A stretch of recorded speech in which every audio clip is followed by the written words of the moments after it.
6 manifestations de l'hérésie attentiste à notre époque.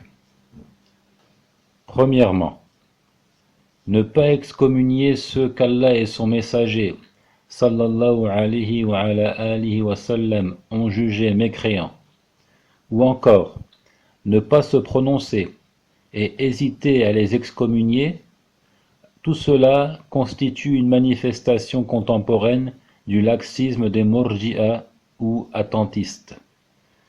C'est une attitude gravissime et nous jugeons de la mécréance de celui qui ne considère pas comme mécréants les juifs, les chrétiens, les animistes, les bouddhistes, les communistes, les laïcs et tous les autres infidèles de base kuffarun asliyun, ainsi que le musulman qui sombre dans un annulatif de l'islam en vouant par exemple une adoration à un autre qu'Allah, en reniant ce qui est connu de la religion de façon évidente, en insultant Allah et son messager, en s'autorisant l'illicite, en se raillant de la religion ou en doutant de la mécréance des juifs, des chrétiens et autres apostats.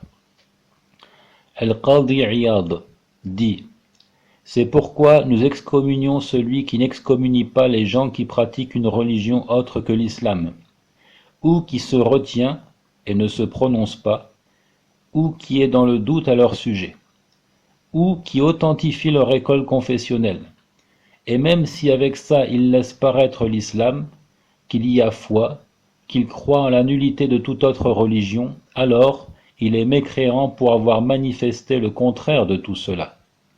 Les propos de Al-Qadi Iyad dans le livre Ash-Shifa.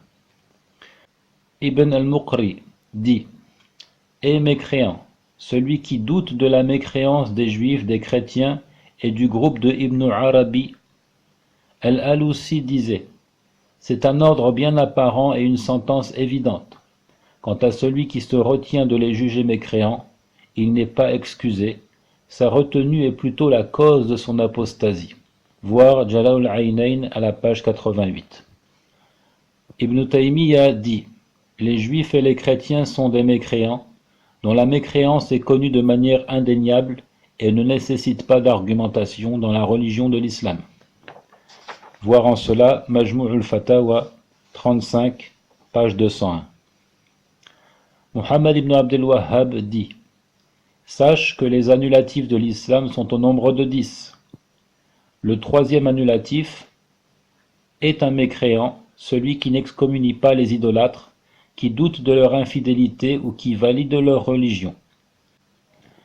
Aussi, dans les fatwas du comité permanent des grands savants d'Arabie Saoudite, nous lisons: celui qui ne différencie les juifs, les chrétiens, tous les autres infidèles et les musulmans qu'au seul moyen de la nationalité et qui les soumet aux mêmes sentences est un mécréant. La Fatwa al-Lajnati Da'ima, volume 1, page 782. Je reprends: celui qui ne différencie les juifs, les chrétiens, tous les autres infidèles et les musulmans qu'au seul moyen de la nationalité, et qui dit donc par exemple il n'y a pas de différence entre un juif et un musulman si ce n'est que celui-ci par exemple a la nationalité israélienne et celui-ci a une nationalité saoudienne. Celui qui ne les différencie qu'au seul moyen de la nationalité et qui les soumet aux mêmes sentences est un mécréant. Le cheikh Ibn Baz fut interrogé sur la sentence s'appliquant à celui qui s'obstine à ne pas excommunier quelqu'un qui abandonne la prière ou quelqu'un qui pose des actes d'idolâtrie, donnant des associés à Allah, comme le sacrifice, le vœu et la recherche d'aide d'un autre qu'Allah, et qui dit: cet acte relève de l'idolâtrie, mais il n'est pas licite d'évoquer son auteur en termes de mécréant. Il répondit après avoir exposé les preuves de la mécréance de ces deux individus, c'est-à-dire celui qui délaisse la prière et celui qui voue une forme de culte à une créature. Il dit: les preuves de cela sont nombreuses dans le livre et les enseignements du prophète, Sunna. Et celui qui ne taxe pas le mécréant de mécréance est pareil à lui si les arguments lui sont exposés et qu'ils lui apparaissent clairement. Donc, voir en cela Majmou' Fatawa Ibn Baz volume 7 de la page 412 à 413. Il dit aussi: quiconque produit un des annulatifs de l'islam aura anéanti cette parole. Il veut signifier par la parole ici La ilaha illallah, pas de divinité digne d'adoration sauf Allah.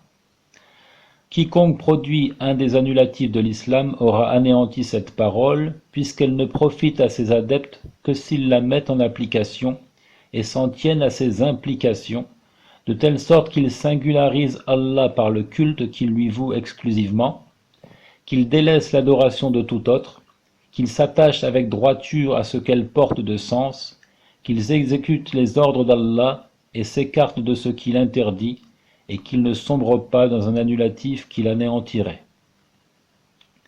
Voir Majmou' Fatawa Ibn Baz, volume 4, page 20.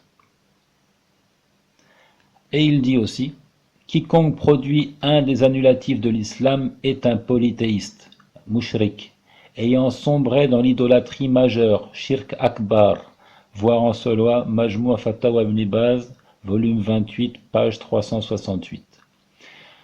Donc au final, nous répétons que de ne pas excommunier ceux qu'Allah et son messager ont jugés mécréants, ou de ne pas se prononcer, d'hésiter donc à les excommunier, tout cela constitue une manifestation de l'école néo-attentiste à notre époque.